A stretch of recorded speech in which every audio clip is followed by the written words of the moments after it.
Listo. Bueno, buenas tardes para todos nuevamente. Para que iniciemos con la asignatura que corresponde a Marketing Internacional. Hoy vamos a conversar una cosa que pues está muy de moda ahorita, pues está tocando estas esferas y para los que están viendo conmigo geoeconomía, pues sí que también tiene que ver algo con esto. Tiene que ver con las economías emergentes. Espérate, sí. Entonces aquí vamos a conversar un rato sobre mercados emergentes, los mercados emergentes, o sea, los nuevos mercados que se van imponiendo al mundo. Aquí hay que aclarar de que se los puedo asegurar que en gran medida todo lo que ha estado escrito hasta hace 2 meses puede cambiar completamente el panorama mundial. O sea, esta asignatura sí que esta geoeconomía, de pronto hasta el mismo, la que sigue, que es desarrollo económico sostenible, yo creo que muchas cosas van a cambiar allí, muchas. Por ejemplo, para el caso de los mercados, la forma en que llegan los productos, cómo se van a despachar. Lo digo como a manera de pregunta. En los últimos años se ha incrementado, digamos, no sé, pongámosle 2, 3 años, la compra, por ejemplo, por internet, de productos por internet. Entonces ya, por ejemplo, vamos a colocar este ejemplo específico, vamos a comprar algo que está en la China. Ya ese algo, ya usted lo va a pensar más, cómo va a llegar el producto en cuanto a la parte fitosanitaria, o sea, cómo va a entrar el producto. Eso ya creo que este vendedor me tiene que entregar un plus diferente en la forma en que me van a vender los productos. Porque yo creo, pues pienso yo que a mí me va a llegar un producto y yo lo voy a meter en agua caliente con eso, porque que no va a pasar como en los Simpsons, que viene con una cosa rara. Entonces ya todo mundo, las cosas, las políticas van a cambiar a nivel mundial de la forma en que se van a comercializar las cosas. O sea, la sociedad va a ser cambiante. ¿Algún aporte de alguien ahí sobre eso? ¿O seguimos conversando? Me voy a colocar aquí. Como todo el mundo quedó en modo chao, es modo chao. Bueno, el objetivo aquí pues sería los cambios políticos y económicos que afectan el desarrollo global. Pues vuelvo y digo, estos cambios políticos y económicos habría que tomarlos de otra manera porque van a cambiar. Muchas cosas aquí que estaban escritas van a cambiar. La conexión entre el nivel económico de un país y el trabajo de marketing. También aquí, cómo se van a conectar los países, las exigencias van a ser totalmente diferentes. Entonces, hay que tener en cuenta ese abonado que estoy inventando. La contribución del marketing al crecimiento y desarrollo de la economía de un país, supremamente importante. El crecimiento de los mercados en desarrollo y su importancia para el comercio regional. Si me están viendo claramente la pantalla, no hay ningún problema. Sí, profe, se No, le ve profe, full. está Se bien. ve bien, profe. Bueno, ya mejoramos en esa parte entonces. Sí. Los factores de crecimiento NIC y su papel en el desarrollo económico. Entonces, aquí cuentan como una historia, una pequeña historiecita. Este documento, este tri se lo voy a compartir de ustedes, pero entonces voy a adelantar esta partecita que voy a meter un poquito más a fondo dentro de lo que compete a la problemática de esto de los mercados emergentes. Hace muchos años, gran parte del mundo en desarrollo se mostraba hostil hacia la inversión extranjera e imponían barreras de regulaciones severas para el comercio foráneo. Fíjate yo aquí un poquito. Al comercio foráneo. Pero pocas naciones están conformes con el status quo económico. Ahora más que nunca buscan el crecimiento económico, mejores estándares de vida y una oportunidad para la buena vida que la mayoría de la gente quiere como parte del mundo del consumidor global. Entonces, estas han sido unas políticas que el ser humano siempre ha querido, un buen vivir. Y en un buen vivir, pues va a tener unos pros y unos contras. De acuerdo con las estimaciones del Departamento Comercial de los Estados Unidos, China y otros mercados emergentes en todo el mundo representarán el 75% del crecimiento total del mundo en la siguiente década. Entonces, para los que ven geoeconomía conmigo, pues recordemos que hay como mínimo 5 o 6 naciones que están declaradas como economías emergentes. Pero yo puedo considerar que no solo esas 5 pueden ser las emergentes, sino toda esa zona asiática donde hace unos años esos países no aparecían sino como en conflictos. Por ejemplo, Camboya, Singapur, Malasia, toda esa zona, hasta la misma Corea, toda esa zona era unas zonas de conflicto y muy alejadas y desconectadas para Occidente, pero debido a estas transformaciones tecnológicas, eh, pueden considerarse economías emergentes. Aparte de eso, estos países tienen un poderío económico bastante interesante. Dice aquí la transición de las economías de tipo socialista, y mire que en esas zonas fueron eh, de forma política y de forma económica socialista. Entonces, economía socialista, la liberación del comercio, las políticas de inversión en los países en desarrollo, la transferencia de empresas del sector público al sector privado y el desarrollo rápido de las alianzas de mercado regionales están transformando la forma en que los países comercializarán y prosperan para el siglo XXI. O sea, para hablar del siglo XXI estamos diciendo que estamos en la segunda década, arrancando segunda década, por lo tanto, sí se han visto las transformaciones. ¿Quiénes? Pues vemos que China, Corea del Sur, ahorita Rubén Darío decía, y Corea del Norte, no era Felipe decía, y Corea del Norte, pues Corea del Norte reconocemos que tiene unos conflictos profundos políticos allá. Polonia, la Argentina. La Argentina hay que, como en remojo, porque a veces arranca y a veces no arranca. Argentina depende de las administraciones, el que está liderando la Argentina, entonces ahí. Lo mismo Brasil, México y la India son algunos de los países que han pasado por cambios impresionantes en sus economías. De estos puedo destacar, de los que acabo de nombrar, voy a destacar China, voy a destacar Corea.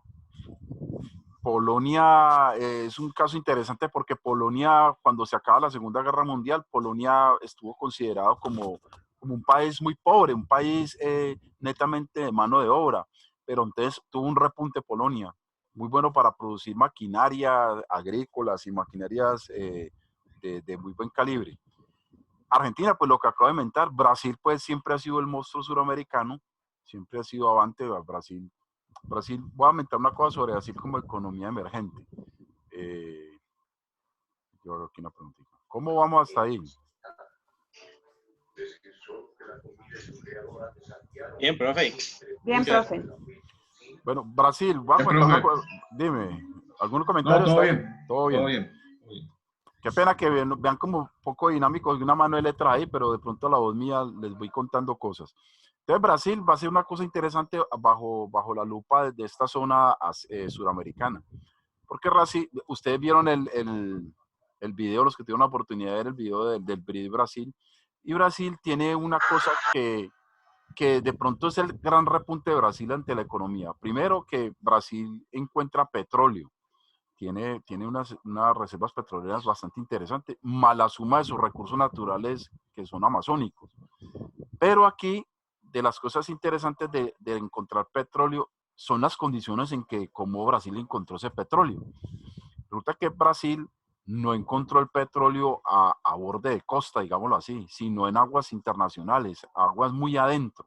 Y resulta que cuando usted se encontró petróleo a aguas bien adentro, aguas continentales, la extracción de ese tipo de petróleo en esas bolsas allá no es tan fácil como encontrarlas en la parte más costera. Pues Brasil, ahí donde está el dinero en Brasil básicamente. O sea, Brasil, ¿qué hizo? Brasil invirtió en tecnología de cómo hacer una extracción en aguas profundas para poder sacar ese petróleo. Eso fue un buen abonado, pero al invertir en tecnología tuvo que invertir también en el recurso humano. O sea, sus ingenieros, digámoslo en este caso, los actualizó y los puso de punta para poder trabajar en extracción de este tipo de material, o este tipo de recurso, perdón, que es el petróleo. Y segundo, se dio la pela con el sentido de que el extraer este petróleo, las ganancias iban a ser invertidas en la sociedad, o sea, particularmente hacia la sociedad. Pues eso fue el repunte de Brasil. Ahí fue uno de los grandes repuntes de Brasil, cuando aumentó tecnología y mejoró la calidad académica, digámoslo en ese sentido. Y lo invirtió en la parte social. Entonces, Brasil empieza a ser economía emergente, empieza a ser llamativo ante el mundo porque tiene reserva económica. Entonces es un llamativo. México México no lo tenemos entre los BRIC, pero México también va a tener un repunte y es en la parte del petróleo. Mire que acá hay todos estos grandes, tienen que tener reservas naturales y en este caso petróleo, gas, alguna cosa, o mano de obra muy barata. México lo que va a aportar es que México primero hace un préstamo para el Fondo Monetario Internacional y en ese préstamo ellos se quedan cortos en el pago, pero les llega el boom de que encuentran petróleo en el Golfo de México.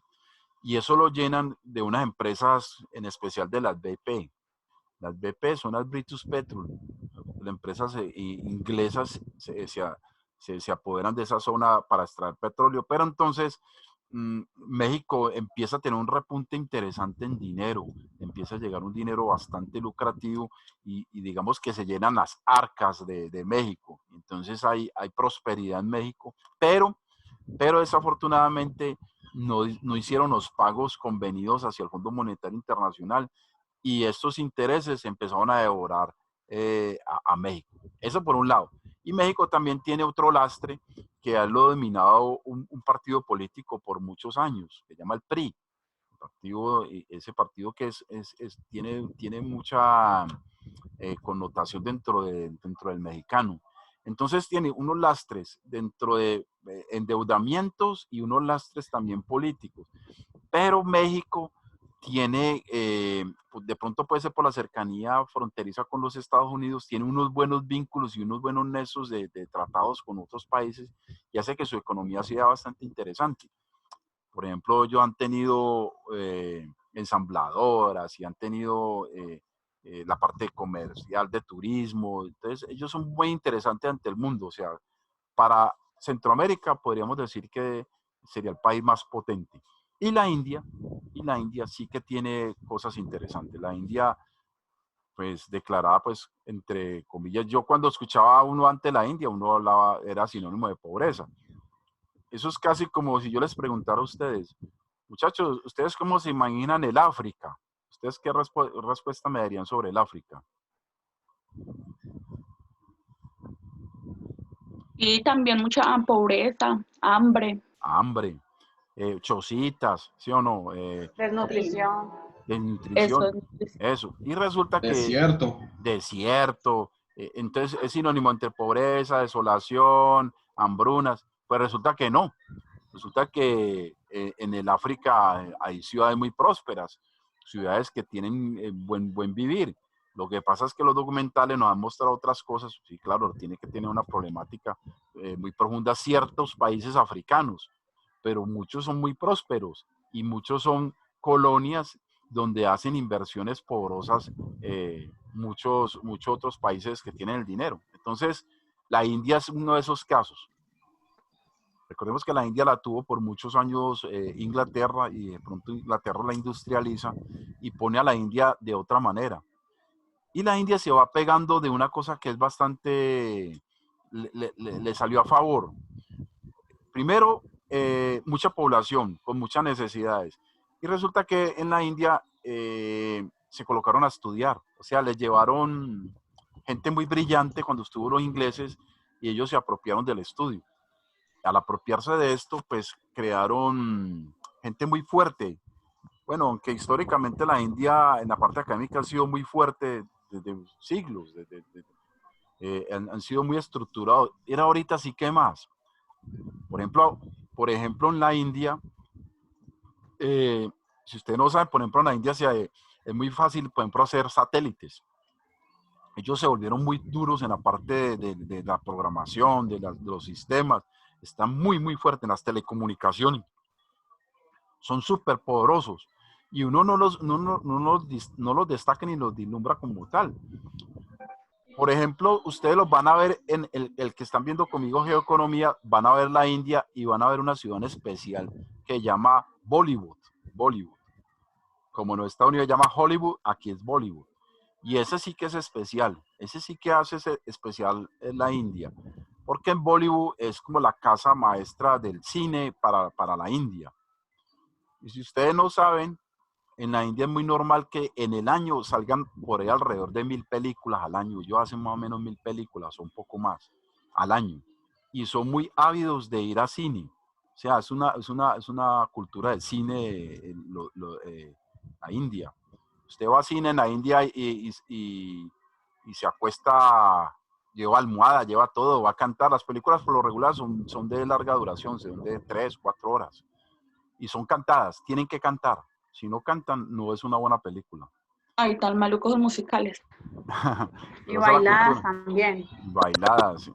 Y son cantadas, tienen que cantar porque eso está entre los parámetros de su cultura.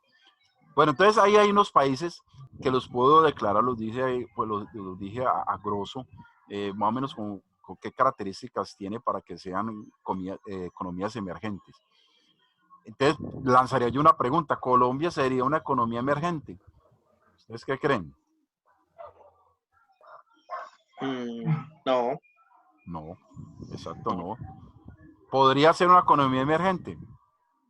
Pues Sí, podría ser. De pronto, Tiene los más adelante. recursos. Con mucho esfuerzo. tendría que hacer muchos esfuerzos, tendría que darse muchas pelas, cambiar el chip de muchas cosas, decir que mi sector productivo no es este, sino que empezar a funcionar como otro. Entonces hay que hacer una cantidad de cosas para que empezamos a hacer economía emergente y empezamos a hacer la tarea. Vamos a ver qué pasa después de esto. ¿Cómo va a sentir Colombia el cambio de la economía? ¿Cómo vamos a resurgir ante lo que estamos viviendo actualmente?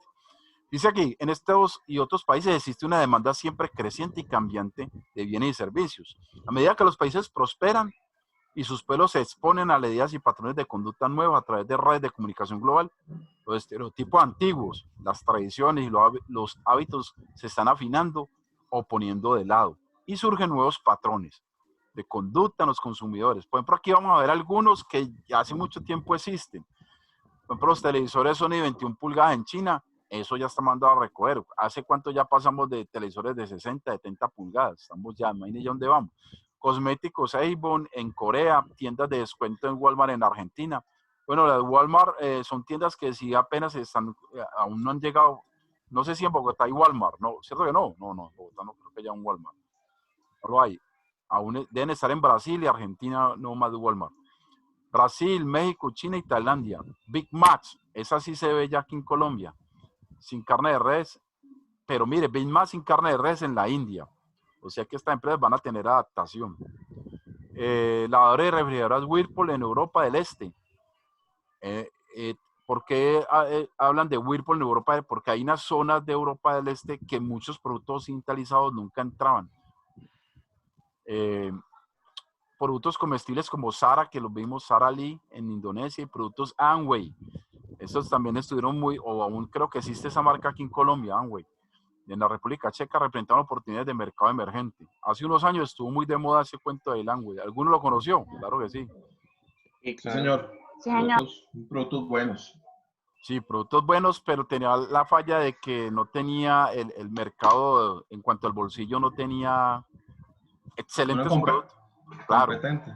claro, para comprarlos usted la pensaba mucho. O sea que necesitamos un tipo de otra marca. Ejemplo de Uno.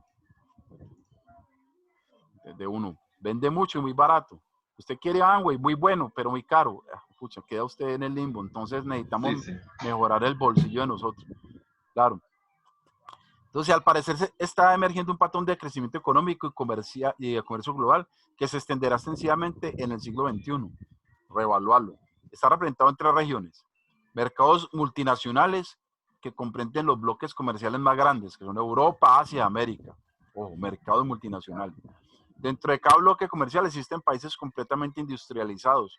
Por ejemplo, Alemania, Japón.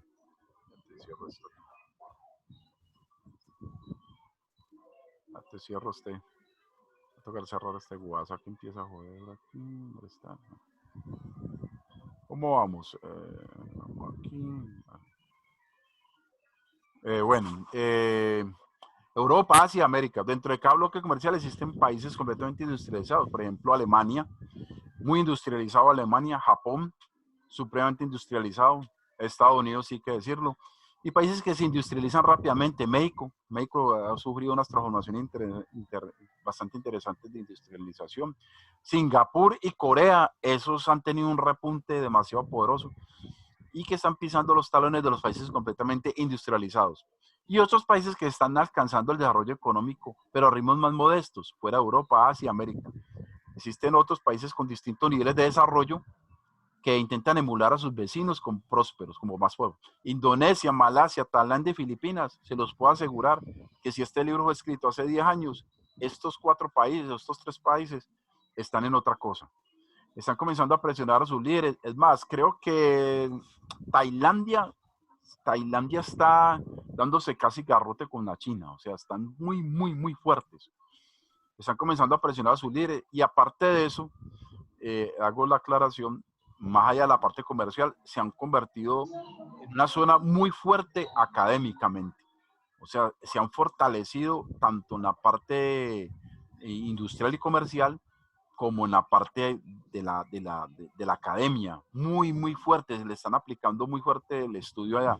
O sea que ellos ven que en un futuro ese país, aparte de ser muy prósperos, cómo manejar la prosperidad.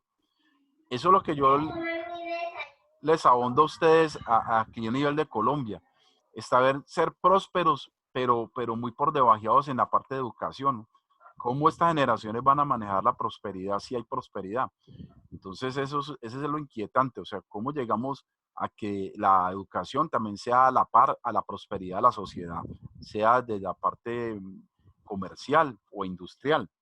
Entonces, por eso es que el gobierno, yo creo que en estos momentos, también hago una emoción, en este momento el gobierno, por lo que está ocurriendo, él va a tener que incursionar fuertemente y ya es una alerta que suena con bombos y platillos. Él va a tener que incursionar en la parte de salud, se va a volver una prioridad de cualquier mandato de aquí para allá. La salud, o sea, el ciudadano común va a exigir por la salud ya de una manera diferente, y la parte de la educación. Y en esa segunda, que es la educación, estas tecnologías que estamos tomando, por ejemplo, en la clase de hoy, sí que va a tener una connotación interesante. Entonces, más ingresos, estos 4 grupos están creando mercados globales enormes. Entonces, me voy a meter por acá.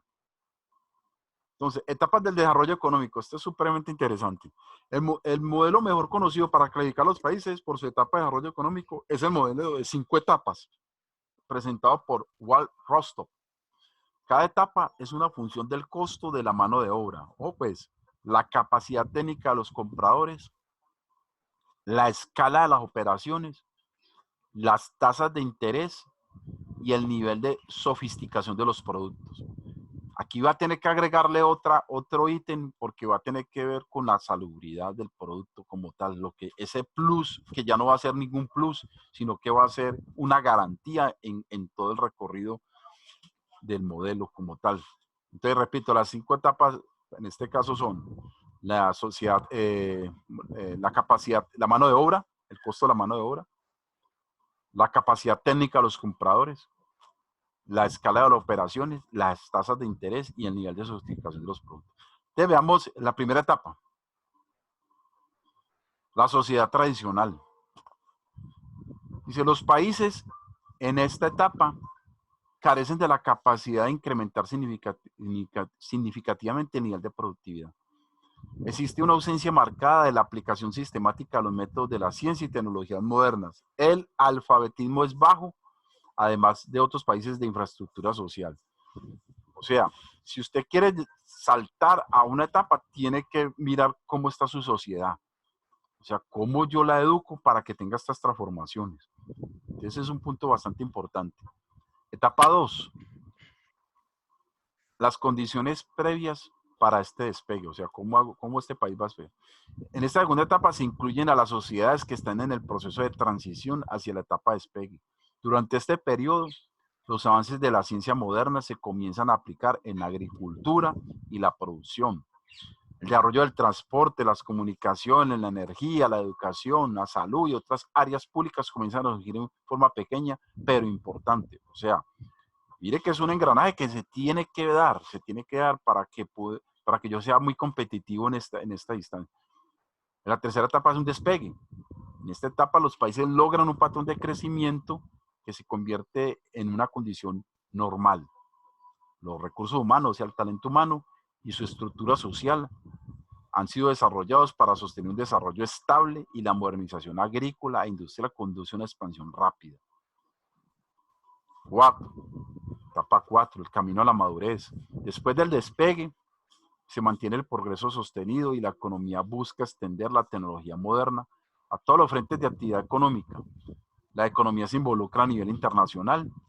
En esta etapa, una economía demuestra que tiene las capacidades tecnológicas y empresariales para producir no solo lo necesario, sino cualquier cosa que desee producir.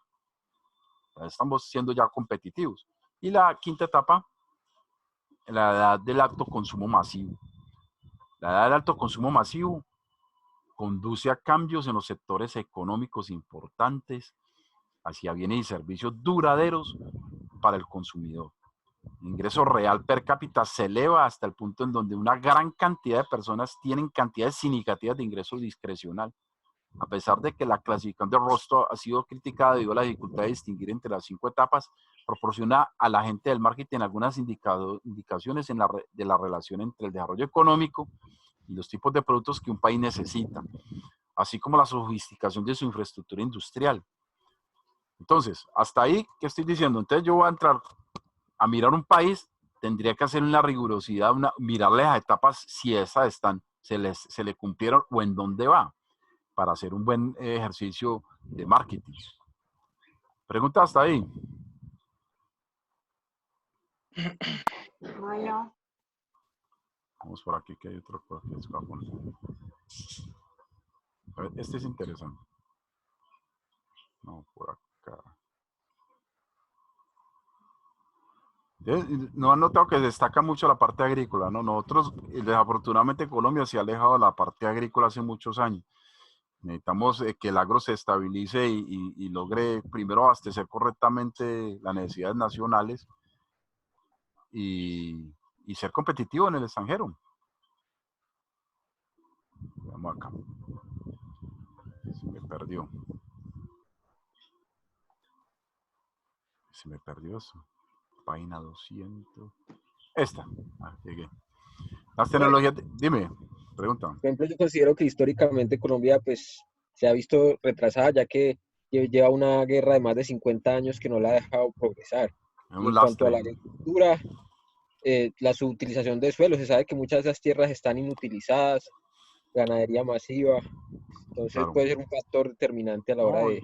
no hay muchos, sí, Claro. esa primera de que la parte de la violencia, es que mire que esas 5 etapas uno hace la introspección, o sea, nos miramos como colombianos, lo que estás destacando ahí. ¿Qué nos faltaría? Pues si hay unos desarrollos que uno los ve con el pasar del tiempo, pero nos vamos quedando en ciertas cosas. Pero el campo como tal en el abandono total,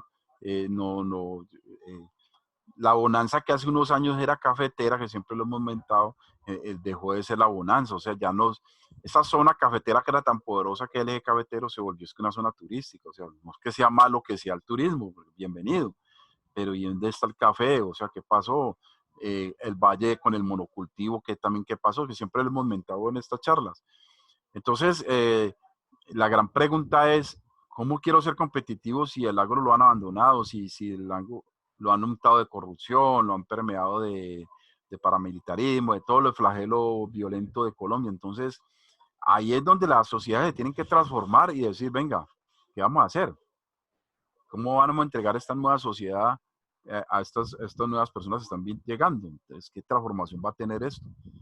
Y ya se ha visto en otras condiciones, en otros países, que empiezan por el agro, empiezan por la parte agrícola, pero no sé, aquí habría mucho que hablar de eso. ¿Algún otro aporte?